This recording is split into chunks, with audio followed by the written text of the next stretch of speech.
Sure you are at home as well, and whether you have some plans to maybe spend some time indoors, maybe catch a new movie or head to your TV screen or computer screen to stream something. We know there's so many options. We do always start our Fridays hearing about the latest releases in the movie, TV, and streaming world. So Dale Pollak joins us each week to break down his top picks and maybe the ones to skip. Dale, always great to have you. Good morning, Audrey. Good morning, Brian and Dante. Devontae, it's been a long time. Yeah, long time no see. I was going to say, you look good though, buddy. Well, so do you. So Dale, let's start with a movie release. It's out today. It's called Breaking. What were your thoughts on that? Well, actually, I saw this film last spring at the River Run International Film Festival right here in Winston-Salem. But it had a different title then. It was called 892, and that's a reference to the amount of money owed to a veteran played by John Boyega. And John Boyega was one of the first major black cast members of the revived Star Wars franchise. He played the character of Finn, very well known for that. He's been in a dozen other movies. He's one of the best actors working today, I feel. And this film is a showcase for him. He goes into a bank, he takes hostages, he's owed money by the Department of Veteran Affairs, but the camera is on his face about 80% of the movie. And this guy can act. And so Breaking is a tense, suspenseful film. It's not the greatest movie that I've seen this year, but it's powerful and is powered by his performance. Also has Michael Kenneth Williams, who is a terrific actor and who died of an overdose shortly after finishing this film.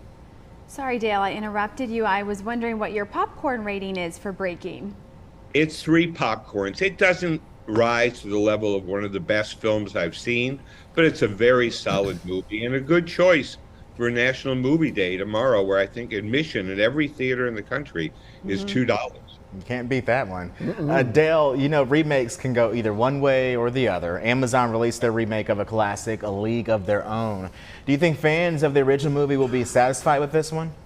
Not if they're real baseball fans. Because what's interesting about this series is baseball takes a back seat. It's really about the lives of the young women who are involved. This series was created by Abby Jacobson, who's very famous from Broad City. She also plays the catcher on the team. All the actresses that are cast are very good. Nick Offerman appears in a couple of early episodes, then he disappears, which is a shame because he brought a real level of comedy to the series. What's unusual about this is, like I'm saying, it's not really about baseball. It's about the personal lives of the women players. Several of them are gay, so we have a lot of gay themes explored. And we also deal with racism, although the film is a rather sunny view of the South during World War II, where everything seems integrated. And of course, it was not. So I was disappointed ultimately in the series. I think there's very good individual performances, but we lost the baseball. We lost the challenge of women playing what was very much considered a man's sport and doing really well at it, and that just goes into the bleacher seats. With that disappointment, Dale, what's your popcorn rating? 2 popcorns on this one. I had higher hopes. That is disappointing, Dale. I saw the advertisements for that one.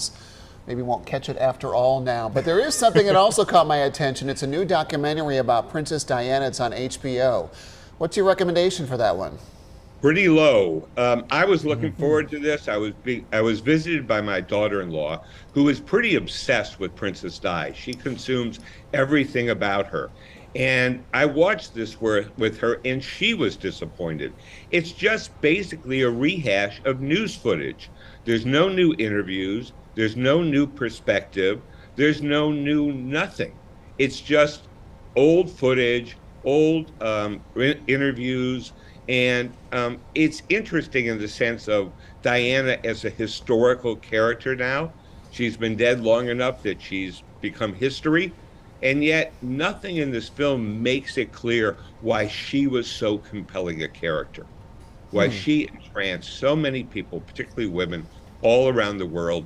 You don't get a sense of that from this documentary. It just looked like footage thrown together and put together for the anniversary of her death. So I was very disappointed in this. And again, so is my daughter-in-law. So even the Princess Di fans, I think, are going to be a little shortchanged by this documentary. I take it you gave this a low popcorn rating too. 2 popcorns. Just 2. Well, Del, very timely that you're on the show today because you mentioned it earlier. Tomorrow, National Movie Day. We could probably guess 3 movies that aren't your favorite, but what is your favorite of all time? Well, my favorite of all time is really hard to pick because I've seen close to 3,000 movies. Wow. So, yeah. So when I go back to the film that really first made me fall in love with movies, and that was The Wizard of Oz. In my house growing up, the annual TV broadcast of that was a major event.